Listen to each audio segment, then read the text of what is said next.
Good morning, YouTube. Today I want to take a few minutes. It's been a while, probably 2 months since I covered the investment moves that I've been making. And then I want to talk about, one of the experiments I've been doing and how that's going and what I hope to accomplish by it. So let's get right into this. And so, same sheet that I track my investment moves, kind of share with you everything that I've been doing. So there's a continuity to the investment decisions that I make over the weeks and in the months. I think the last one I made was in March. But for those of you that have been around, since the beginning, just kind of watching, I don't want to miss anything, and I'm sharing what I've done. So first, let's talk about in real estate. So the last things I did was I bought a house to cover the rest of a 1031 exchange, which has to do with selling something, putting it into an LLC, then bringing it out to buy something else, and it has to do with amounts. And so what I bought was a couple $100,000 higher than what I had to cover the rest of the exchange. And so at that time I could sell something for that amount without paying taxes on that. So I went ahead and created it into another exchange, and then I listed a house for sale that I thought would sell for that amount. Now it turns out the house sold for probably $25,000 or $30,000 higher than the amount I thought it would because of the market and things. And so that's what I'm doing here. And so when I get that money from that exchange, I'll have to pay taxes on the part that was above what I thought.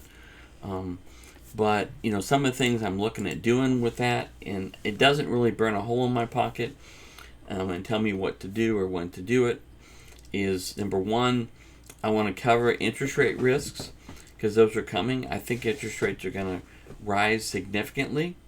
In the 70s, in the same situation, they rose to 16 to 17%, which I don't know that they'll get that high, but I am basically having a plan for what my interest and payments would look like if we're at 10.5% interest, and how much money that would take from me, and then how I would set myself up to be able to still take advantage of opportunities in that situation, and then kind of think through what those opportunities would look like.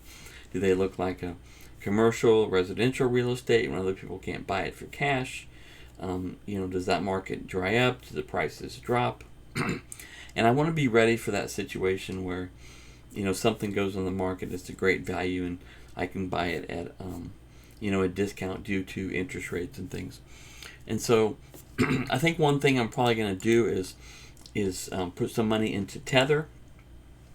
Tether is paying 12% interest right now on Celsius. And so I could put some money in Tether.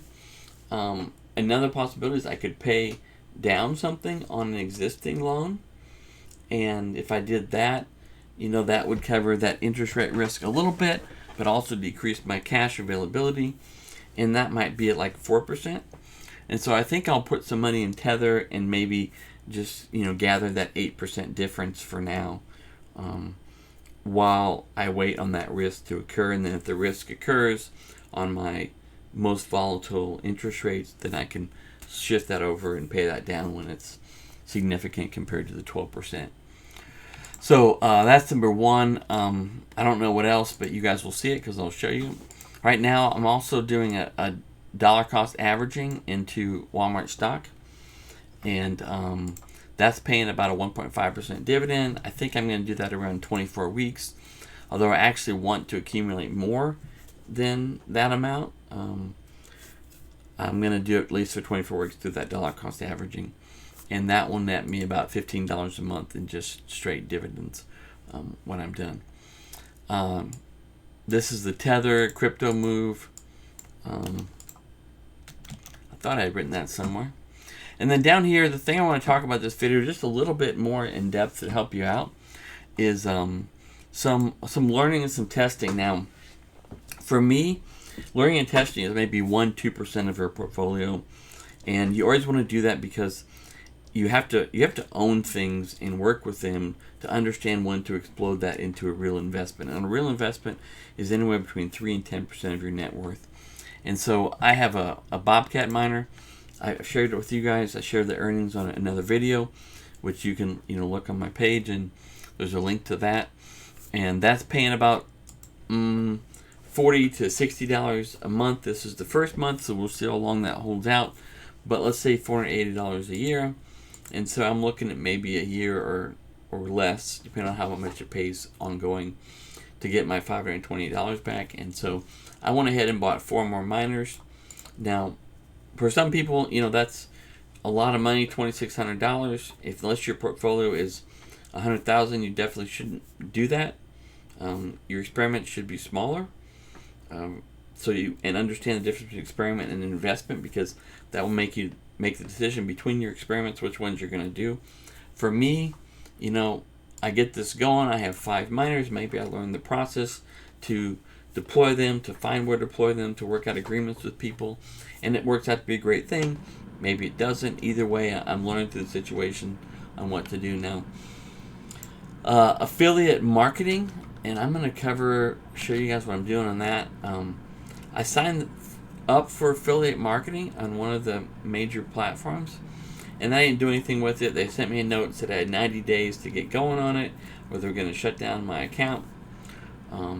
So I put some links in some of the videos to some books that I used that have transformed what I do.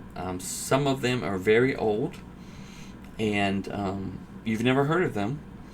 So I would encourage you to get those. If you use the link below, great. If you don't, then just go direct. It doesn't make a difference to how much you pay for it.